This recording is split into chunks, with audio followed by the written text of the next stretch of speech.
Eu não gosto muito de John Grisham, né, que é um escritor de thrillers jurídicos. Eu gosto muito da Firma, mas eu considero este cara aqui muito superior. Eu acho ele um escritor de thrillers jurídicos muito, não vou dizer menosprezado, mas ele não teve o reconhecimento que ele merecia, que é um escritor fantástico.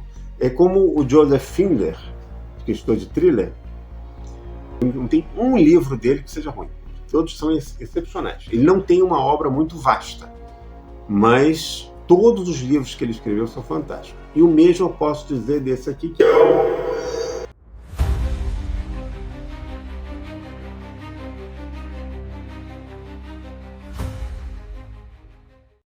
Começou? Vamos lá? Salve! E aí, gente? Ânimo! Vamos ler! Leitura é uma coisa legal, divertida. Essa coisa de falar sobre livros de forma descontraída, você acredita que tem umas pessoas que estão incomodadas com isso? No outro dia alguém me falou que... porque você está falando muito de livros estrangeiros. Eu falei, mas qual é o problema? Não tem nada demais. Eu vou falar também de livros brasileiros. É que eu estou organizando os livros que marcaram assim, a minha vida nos últimos 25 anos, digamos assim, e eu estou organizando meio que na ordem. Eu estou pegando aqui os livros que eu acho que poderão interessar as pessoas, né, trazê-las para o mundo da leitura de forma descontraída. É uma forma da gente espanar um pouco essa poeira da cerimônia que cerca o mundo da leitura.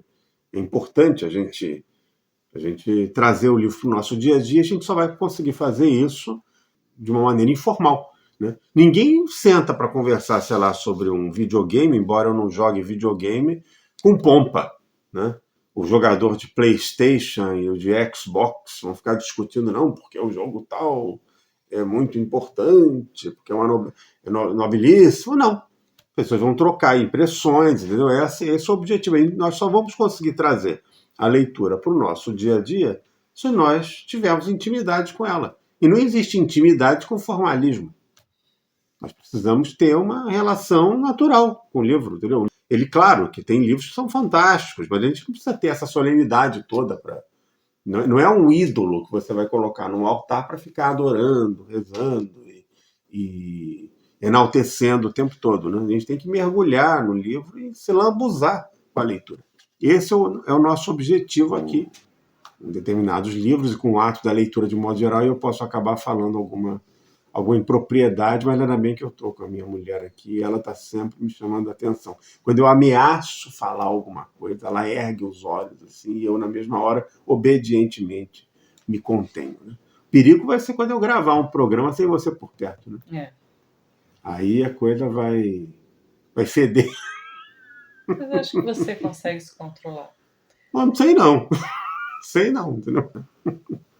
Mas eu sou uma pessoa socialmente controlada, né? As pessoas me acham uma pessoa muito respeitosa. Eu consigo disfarçar bem. Rapaz, né? Carismático, né? Não, carismático eu não sei. Eu já fui um cara asmático, né? Quando eu era garoto, eu tive asma. Né? Eu tinha 7 anos de idade, mais ou menos, e não tinha médico que desse jeito. Sabe como é que eu me curei? Homeopatia. Doutora Vera, minha médica, na Praça Sans Penha, eu ia de metrô, e ela me curou. Nunca mais eu tive nada. Isso com 7 anos de idade, estou com 50.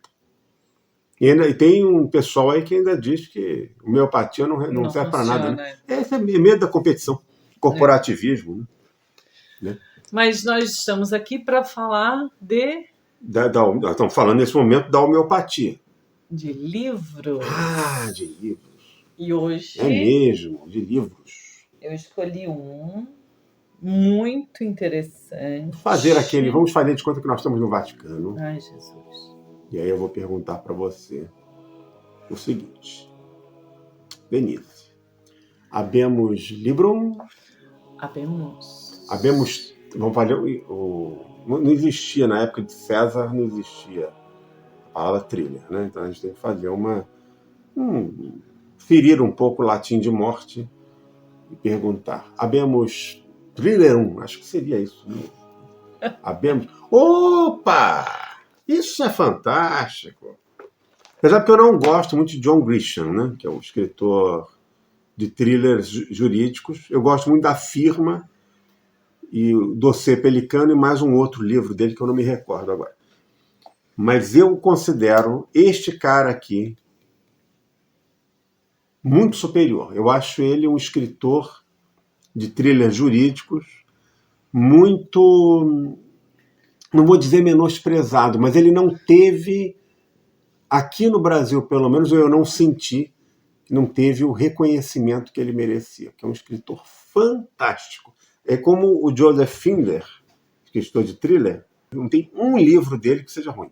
Todos são excepcionais. Ele não tem uma obra muito vasta, mas todos os livros que ele escreveu são fantásticos. E o mesmo eu posso dizer desse aqui, que é o Philip Margolin. Então vamos falar sobre este livro. Está aparecendo bem aí aparecendo. Sobe um pouquinho. Aqui. Sobe bem um pouquinho. Isso. Tá.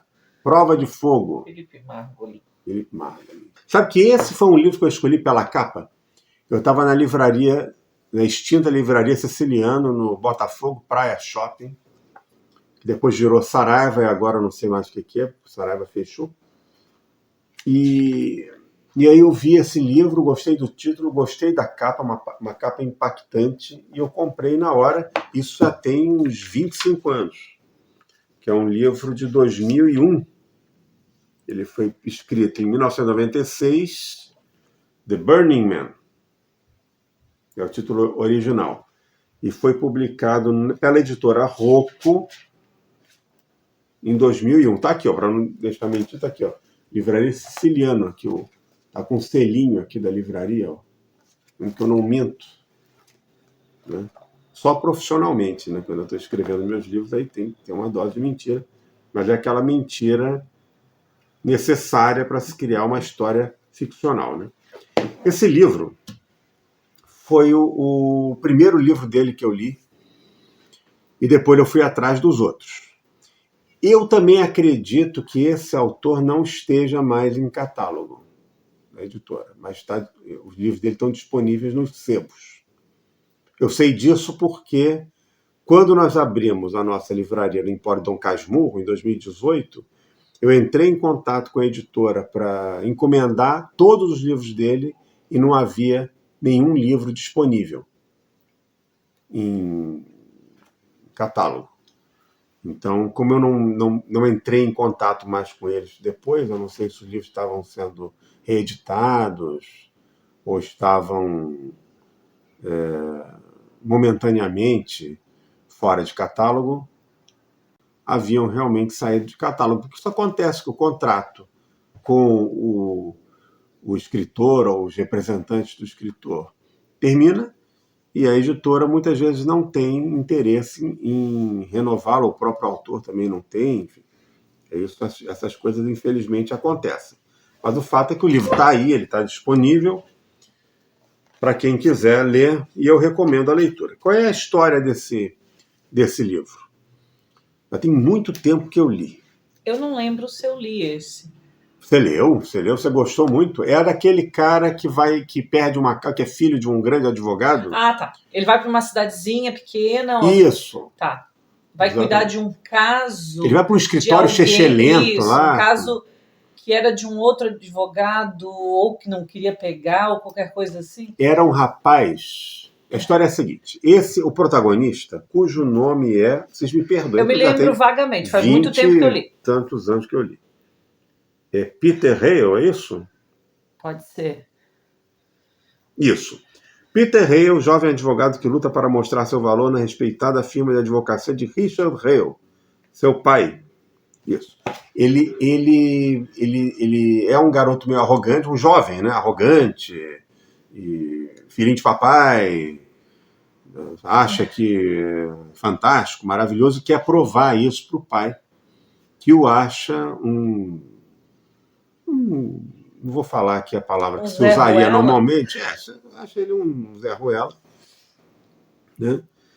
E ele vai defender lá um grande caso e perde. Isso é o começo da história, então não é de spoiler não. Tá?